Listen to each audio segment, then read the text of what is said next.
Welcome to the very first Conskipper podcast. I'm Conskipper John, And I'm Conskipper Nick. and we're here to tell our readers a little bit about the new Warner Brothers Mortal Kombat movie. So in this podcast review, we're going to get to the bottom of whether our readers should skip it or get a ticket to see Mortal Kombat in theaters and on HBO Max now. Well, John, I know that you are a longtime fan of the Mortal Kombat video game series. And, my knowledge of it is pales in comparison to yours. So I'm interested not only in your review of this, but also in you explaining some of the aspects of the film to me, which I probably missed. So that's right. I am a big Mortal Kombat fan, and most of my elementary school days had something to do with learning a new fatality or hearing about some secret on the bus that is very difficult to be unlocked and may or may not actually exist in the game.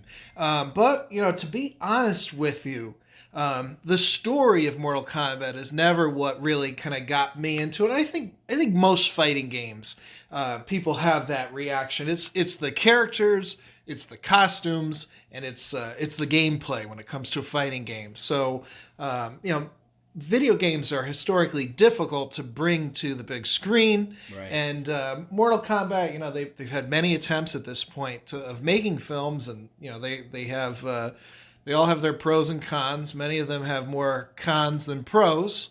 But, I would call myself a big Mortal Kombat fan, not necessarily an expert when it comes to the plot. So I may have been as lost as you are with some elements of this movie.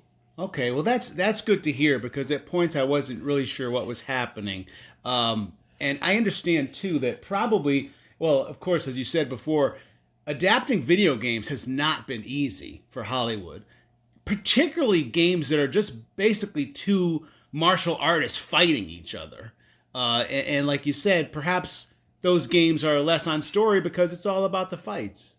Now, one thing that I will say is I am partial to that original Mortal Kombat movie from.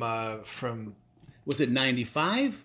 I'm not exactly sure of the date. I'd have to look it up. But what I mark it by is it was a birthday party that I had in the theater. Yeah, 1995, and. I'll never forget, it was me and all the other boys went to the theater, got a big old soda, and celebrated my birthday by watching a wonderful puppet of Goro on screen for the first time. I kind of wish that they'd use that puppet again in this one, to be honest with you. And this was it was your party. It was my birthday, yeah. Oh. And my God, my birthdays were never the same after Mortal Kombat.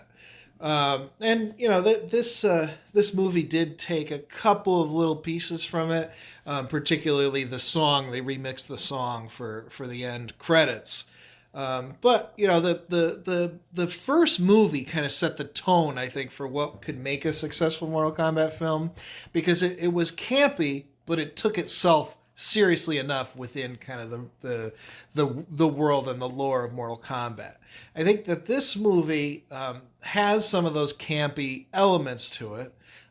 It tries to get you to care about the characters, but I think it has some shortcomings overall. Yeah, so I guess that was my biggest difficulty. Was I played the game. I remember seeing the film when it came out in 95. I remember the game being a big, obviously controversial because of the fatalities and the blood, and also being cutting edge because of the digital actors used for the game, which before that was mainly, animated. Sprites. Right. And so it was on everybody's radar, I think, whether you were a young Conskipper John like yourself, or a bit older Conskipper Nick. And I guess the characters, which I never had a real affinity for or knowledge of, it was the way they were introduced in this film was such a scattershot, kind of like launched out of a rocket way. as a fan, as you know, for yourself as a fan, did you feel like the speed and sort of like this, that just like, oh, I'm Kano. Oh, okay. I'm Liu Kang. It was just kind of like an introduction via the name, and I guess you figure, oh, you know who that is. Yeah, and it's a weird side note. Kano says his own name quite frequently in this film, which I thought was interesting. There was he says like the Kano wins thing, which I understand right. From the film, but that character from the movie sure does like saying his name a lot. But here's what I'll say. The '95 film. I think what was smart about it was it introduced you to a very small core cast of the original fighters from planet Earth, and we got to know them. And once we start seeing the Outworld characters as that movie progresses, we're kind of like in the shoes of the characters from the real world, and we get to kind of like take them in. And it was one at a time, like I remember they're having dinner and all of a sudden, Scorpion and Sub-Zero come out, and then, there's the reptile moment, and then, of course, Goro is revealed. But in this film, it almost ran into, the Mortal Kombat Armageddon, the sequel to the '95 film, was a real disaster. Mm-hmm. And that was one where they did just that. They just piled on the characters, and a lot of characters that are not like fan favorites, just kind of the scattershot of, oh, like here's this guy, here's that guy, here's that guy. Right. And the more you start to pile on, the more kind of clumsy the narrative can get. Now, the other thing that they did with this that I found interesting is that Mortal Kombat characters are so iconic. And this movie, for whatever reason, they decided to create a new character, Cole Young, who doesn't appear in any game. Oh, I wasn't aware of that. And center the entire movie around him, which for me, and then they hinted at some like favorites like Johnny Cage. You don't even see him in the movie. At the end, they're like, oh, and there's the movie poster with Johnny Cage. And, I was watching the film and I felt like, Cole was not necessarily a bad character, but why did they, why couldn't they rely on what was already available in the world of Mortal Kombat? This was news to me because I have to admit, I thought that was Johnny Cage the entire film. This is the first time you're telling me this. I thought that was Johnny Cage, especially with the poster at the end. I thought, oh yeah, I know Johnny Cage is a major character. That must be him. The other guys, Scorpion and Sub-Zero, once they had their costumes on, I knew who they were. But so you thought, like, when he said he's going to Hollywood, and then they showed the poster, you thought that was like his stage name? Yeah, like he went to Hollywood, got a new name, right? Now he's hitting it big. You got it, because that's the one character that I don't remember his name being said to the audience, right? And there's almost a reason to not remember, when his special power was basically just like armor, he had a lot of armor, which in a fighting game that would be so I could tell you, like in Mortal Kombat 11, a lot of the different challenge modes, they do that to you, where like you have to overcome this challenge and the character has like this armor multiplier, and it's a complete nightmare to try to finish the round. Right. Having like a lot of armor, and then he almost had like nightsticks, which a character named Stryker had those in Mortal Kombat 3.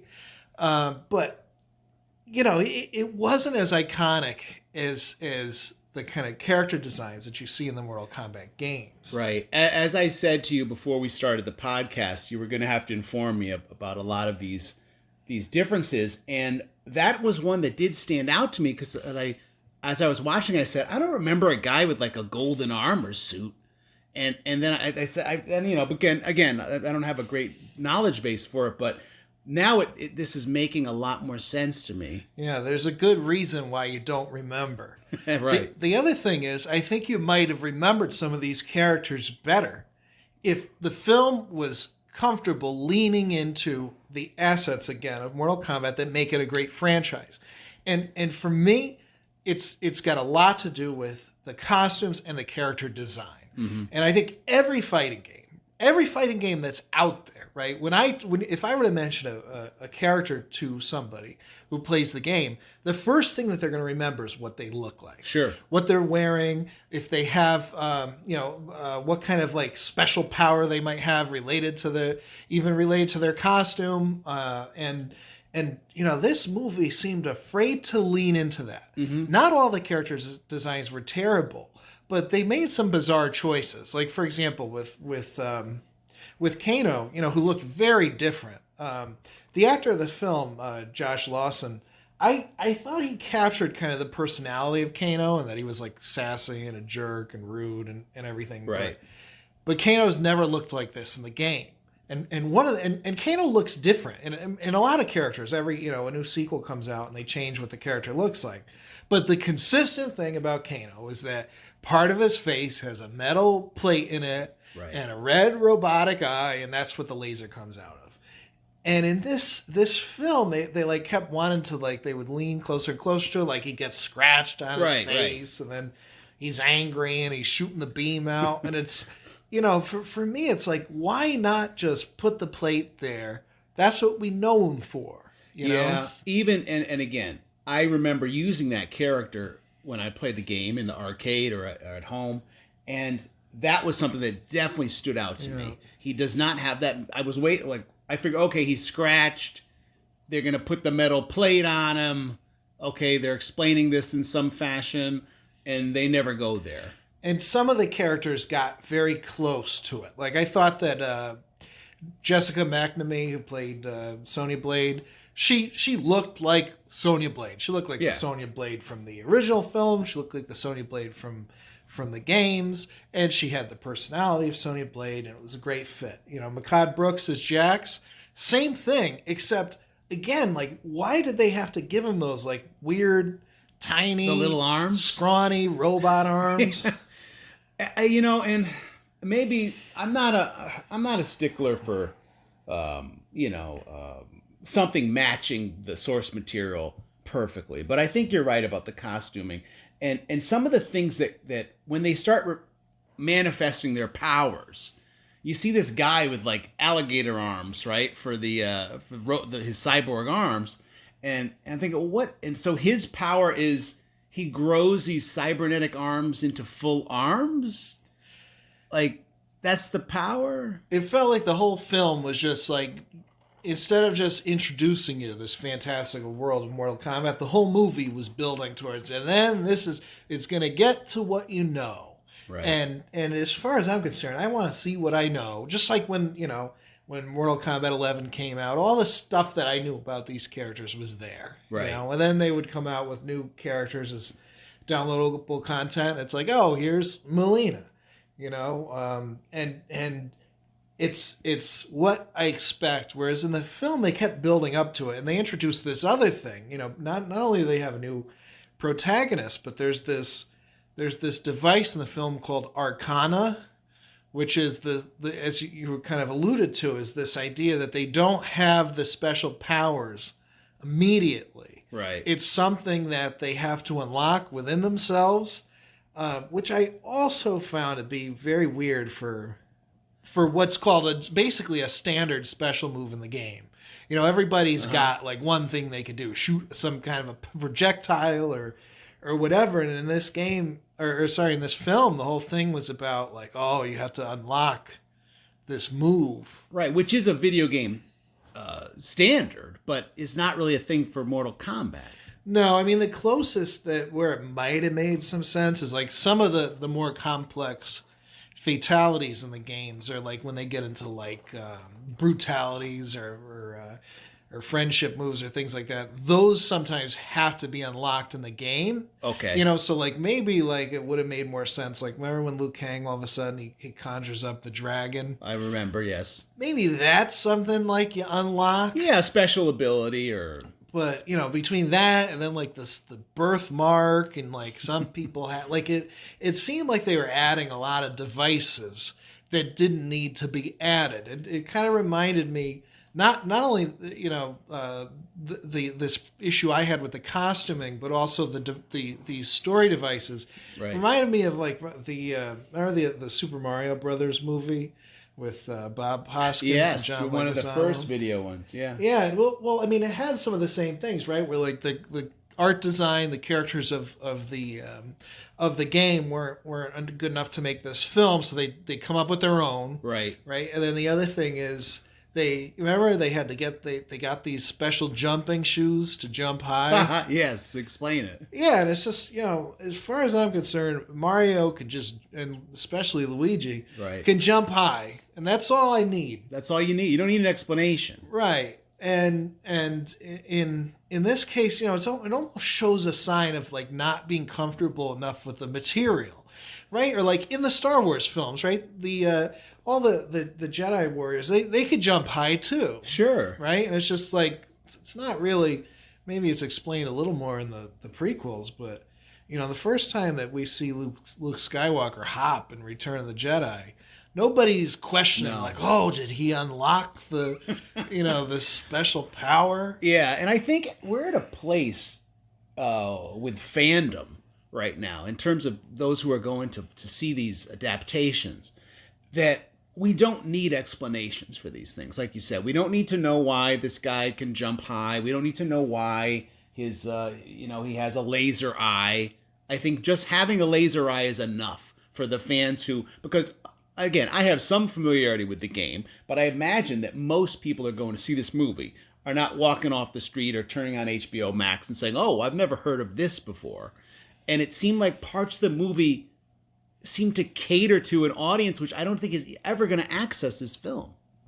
And I think, it does sound nitpicky to say, like one of the things I kept thinking when I watched the film was Sub-Zero barely looked blue until the end of the movie. Right. Like there was this, I almost wonder if in the art design they're like, oh, we need him, we need it to look darker, which is a thing that if you remember the beginnings of the superhero films, it was the same thing. They were afraid to go too close to the source material.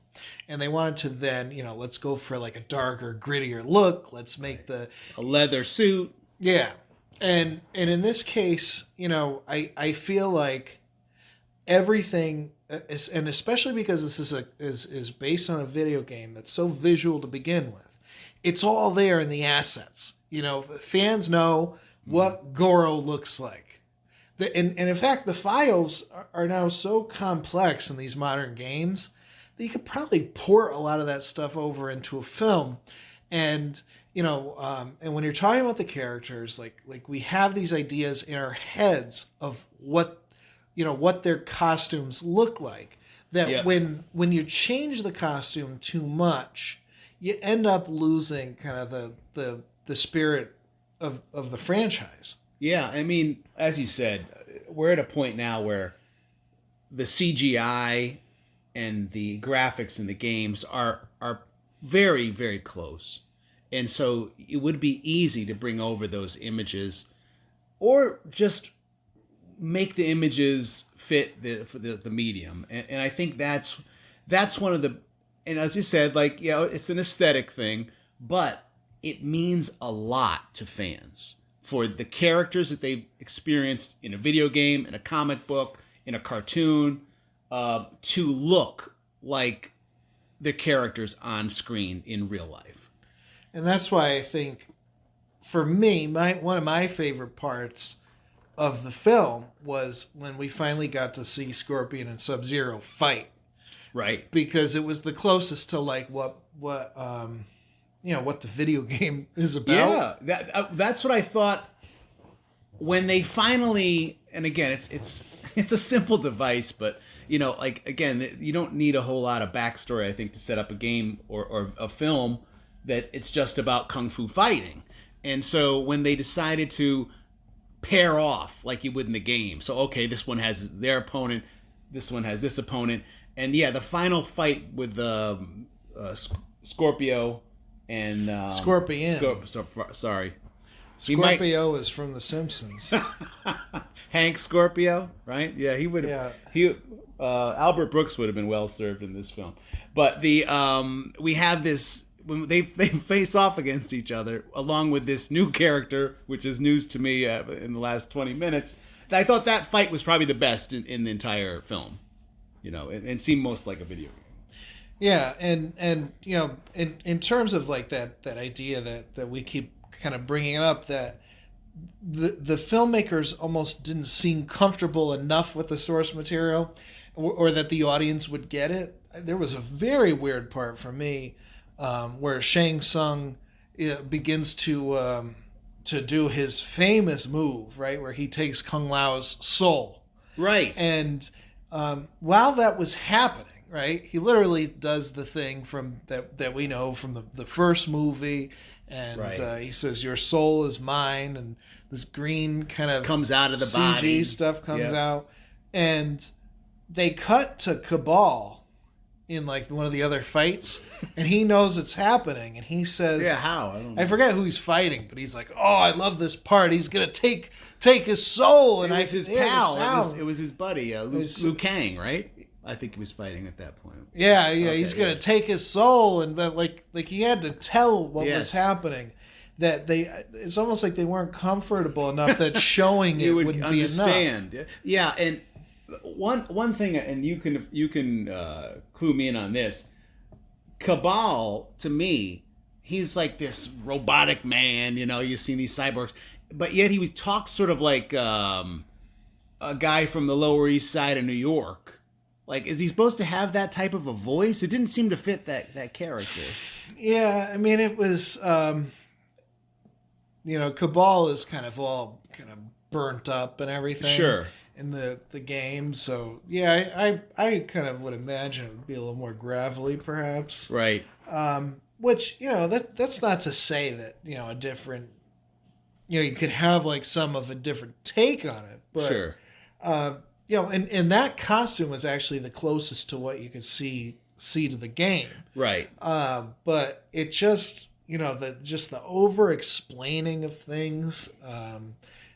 For me, got in the way of like, this is a fantastical kind of story.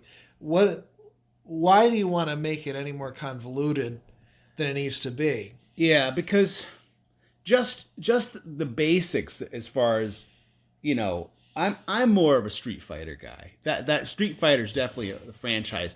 As far as a video game, I like more. Now, obviously, the film we can't really. Well, we could talk about it, but why would we with the Abomination? Well, hey, it got the costumes right, didn't it? It did, and I think that's what I was when I was watching it. I thought, okay, if I'm watching a Street Fighter film instead of Mortal Kombat film on HBO Max, and they started introducing the characters in the fashion that they introduced them, at the speed, at the rate of introduction, and like, would I accept it more? I mean, I don't know, but I think as far as they did get the costumes right in that film from about the same time period, I imagine, as Mortal Kombat when they were coming out. But I don't know. It was tough for me. I guess this is my point, that if you have a video game franchise that has ancient gods, cyborgs, monsters, soldiers, like military people, MMA fighters, and you kind of all mix them up together, I think you'd be better off not explaining anything and just go with it. Yeah, just tell the story. Just get to the fights. And the moments where they do this in the film are its most successful. Like, Yes. remember when all of a sudden Reptile just comes out of the rafters? Yeah. When everyone's taking a breather, and then all of a sudden it's like he's up there and spitting acid, and, Yep. and they're wrestling with him and everything. That was a good fight for me. Yeah. Now again, I prefer the Reptile that's kind of in the classic kind of ninja form with the green costume and everything. But I accept that sometimes he's in that lizard form, and I just thought, he comes down, he's fighting, it's a big mess. Right. You didn't have to. And I'm glad they didn't, because in other parts of the film they would have been like, oh, here's this lizard human ninja, and Yeah. he works for the bad guys, and like just have him come out and then Just have Kano rip his heart out. And that for me was a very Mortal Kombat kind of sequence. that's what you were expecting in the film. Right. Right. And we got moments of that, when we had the characters kind of fighting each other one on one. I think it was smart that that many of the performers that they cast had actual experience in martial arts. Sure. I think it made those fight sequences stronger, than just kind of your classic like Hollywood fare. But those moments that I found to be really exciting were kind of few and far between. Yeah. I think Hollywood has gotten better about casting people that either can train for the roles and do a great job as far as the screen fighting and such, or that do have that legitimate martial arts background. And you could tell that all the performers in the film had that, and I think that's important. I remember back to some of those other films, even the first Mortal Kombat and in the Street Fighter with I think was it Raul Julia, I believe was he was Bison. And that was a bit of a stretch. Yeah, I mean, one thing is he played it with reckless abandon. Oh, he did. Ham-fisted, you might call it. Yeah.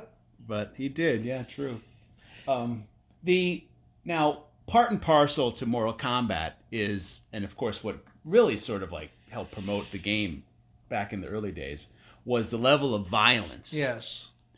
How do you feel that they dealt with that with the R rating? Was it excessive? Was it over the top? Was it what was your as a long time old school fan? There was so they didn't shy away from killing off characters, although there was a hint. Shang Tsung at one point towards the end was like, well, death is only the beginning, which might. That's a device that I wouldn't mind exploring in a game like this, right? Or in a film like this, yeah. where the characters are constantly, being executed every match. Sure. Like part of that to me almost made it interesting. Okay, so like a lot of fan favorites, like Melina is a fan favorite.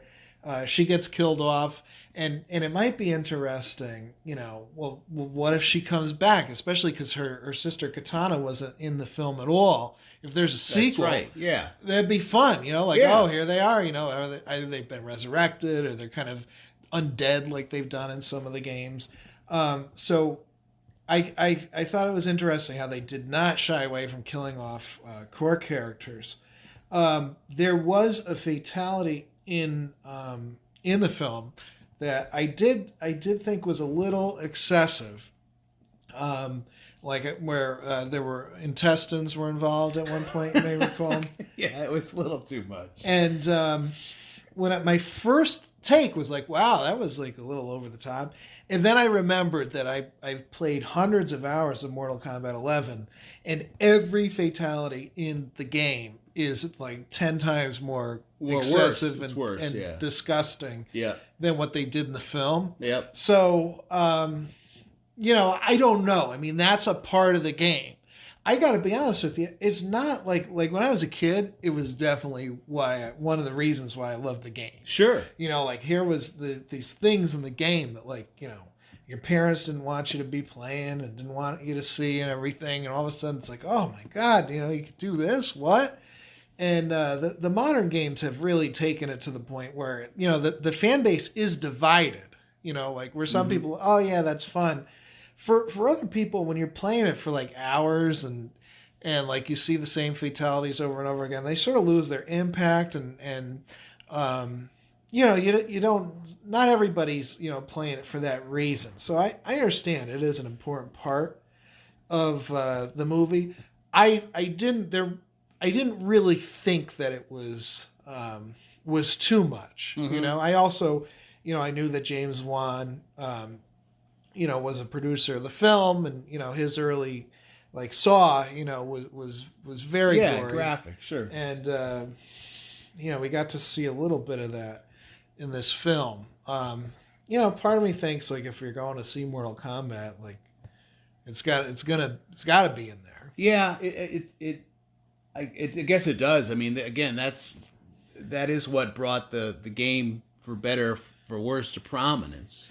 But then again, the original film, I still think is the best film translation of Mortal Kombat, and that was a PG-13 movie. Right. And, there's barely a drop of blood in it. So, could Could you still achieve a good translation without it? Probably. But there were moments where I think it worked for this. Yeah. At times I felt like I was watching like a Power Rangers episode with blood and swearing, and because of the lack of because of a lot of things. But one thing that definitely bothered me, and I don't think this is not indicative just of Mortal Kombat, but all of the blood was CGI. Yeah. And I think that is a terrible trend that we've had in Hollywood. It's a cheap kind of a easy, lazy way to, when, especially in the opening scene when he's fighting the ninjas and such, and immediately you can tell it's not real, the blood. And they did that in Deadpool. They've done it in a lot of things since, in a lot of the zombie movies and television shows. And it just has, if you want blood, we want some of that Caro syrup being sprayed around. But don't you think that some of that has to do with, these days, a lot of the times they don't know what they want the film to be rated until, much later in the filmmaking process. Right. So I think they shoot these films in this way. So they say, oh, well, if we have to edit this part down, if we have to cut that back, I think that the filmmakers see it giving them more options. Right. But it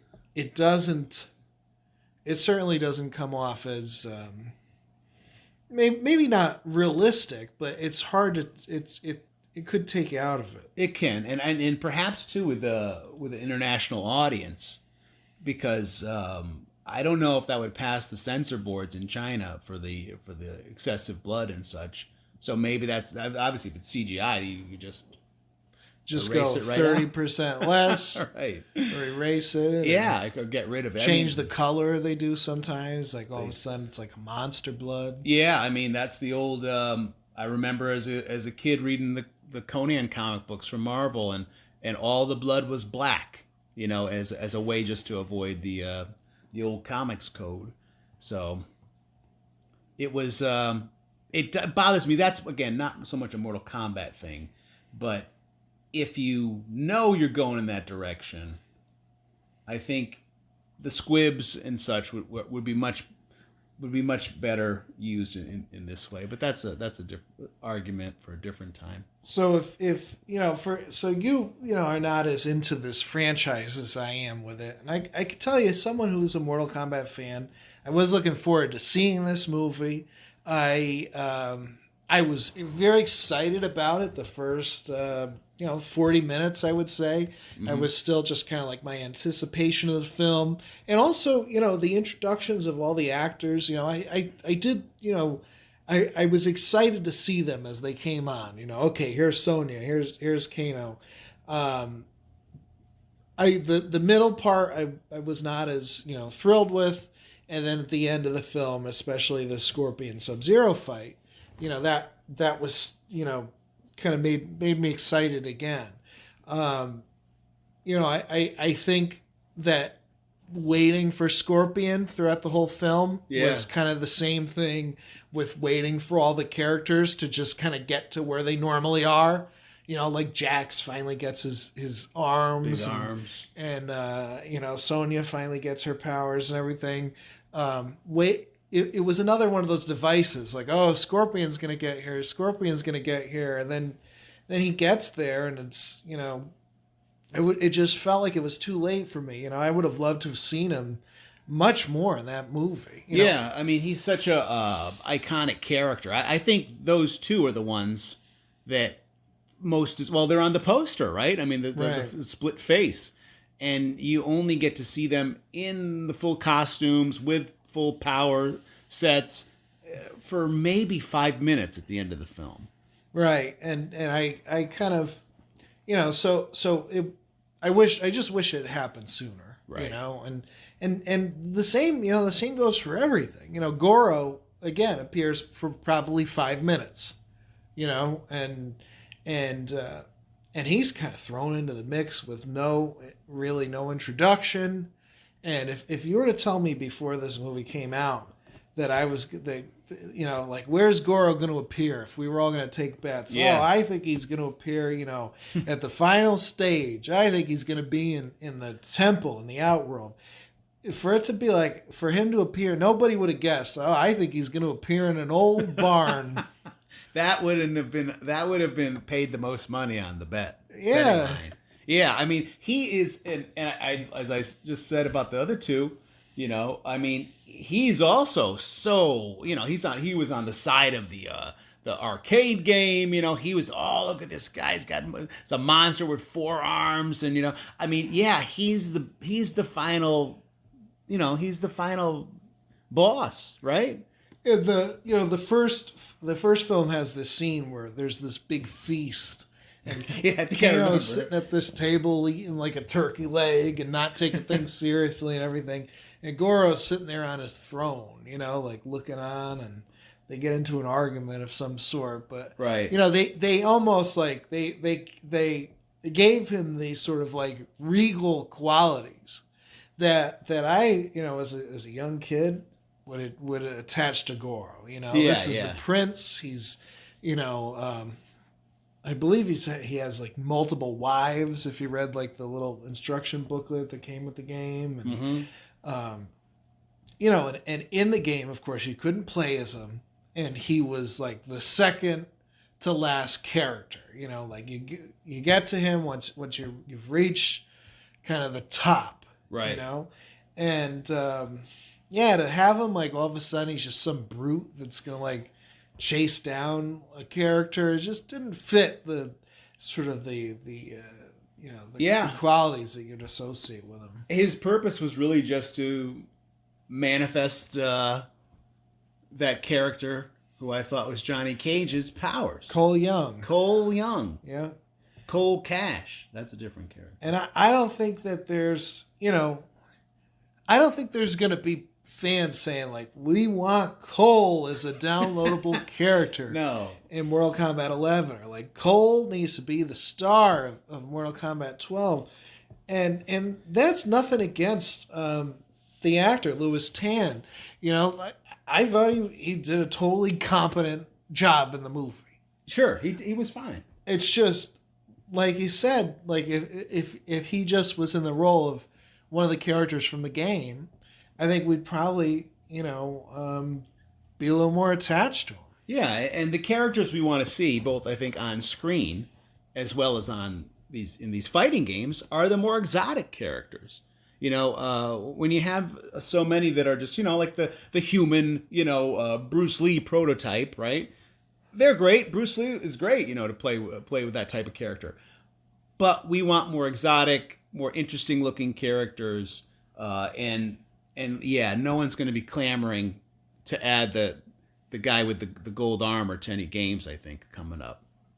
So what we really need to get at the heart at here now is for our readers. They need to know, should they skip it or get a ticket? And I think I know what you're going to say. But yeah. Conskipper Nick, what do you think? Skip it or ticket? This is a definite skip it for me.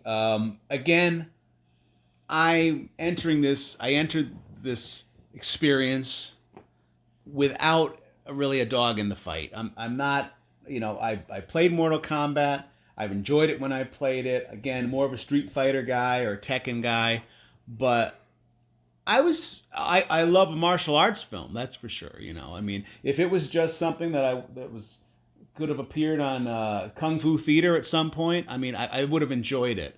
But I think, as we've discussed throughout this whole session, the storytelling lacked from, or was not lacking. It suffered from over explanation, and there just weren't enough of those fights that they could have dedicated more time at. And if you're seeing a Mortal Kombat film, that's what you're paying your ticket for. So I would have to say skip this one.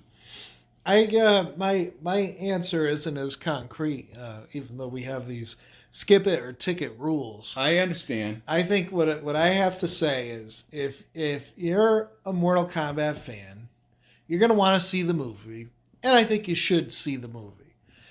You might not love it, but if you're a Mortal Kombat fan, I would say get yourself a ticket or get a streaming pass on HBO Max and watch it. Okay. You might not fall in love with it. You might never want to see it again. But I think that there's enough in there. I had enough thrills as a Mortal Kombat fan that I'm not regretting the time that I spent watching this movie. Okay. If you're not a fan of Mortal Kombat, I would say this is not the thing that's going to get you into it. No. And it's not going to be a standalone film that you're going to want to see or enjoy. So I say our Conskipper fans are very diverse in terms of what they care about, what franchises they're interested in, and Correct. Yep. Some are gamers, some are comic readers, and I would say if you are not interested in Mortal Kombat, skip it.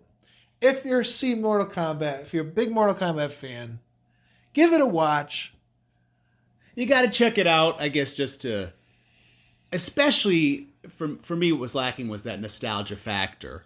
And, longtime fans are willing to forgive a lot if they get even a little bit of what they're looking for. So I think it's a fair assessment. So just like our own kind of what we had said as we talked our way through this film, there's a very specific audience for the Mortal Kombat movie. Yes, indeed. And it doesn't always please that specific audience because it's in search of a bigger audience. And I think it doesn't achieve that. It's not going to capture a new audience. And because of those, the over explanation and the steps it took with the costuming and everything, it's also not going to please fans 100% either. So it's, if another film comes out, if a sequel is viable, especially maybe, in this who knows? age of streaming and everything, right. I would say maybe it's time to double down on pleasing that core fan base, the people who are buying the Mortal Kombat games, playing it all the time, buying the downloadable content. These are the people who are going to buy tickets to see a Mortal Kombat movie, and cater to them. Don't worry about appealing to anyone else. Don't worry about me because it didn't work. But Conskipper Nick's already looking for another Marvel movie to watch. I'm ready for another Marvel movie any second after that film. Yeah. But yeah, I think that it's when you halfway it, as we've learned many times, you please that core audience, you're going to hit a home run, regardless of what anyone else thinks. It's not for them. Right. So this has been our first of many Conskipper reviews. We're going to bring in some podcasts to reflect on the state of convention and comic and film entertainment. And hopefully, if you keep listening, you'll get some more advice on whether you should skip it or get a ticket. And you'll hear more about everything else going on in the world of pop culture. So thanks for listening, everybody. And we will see you next time.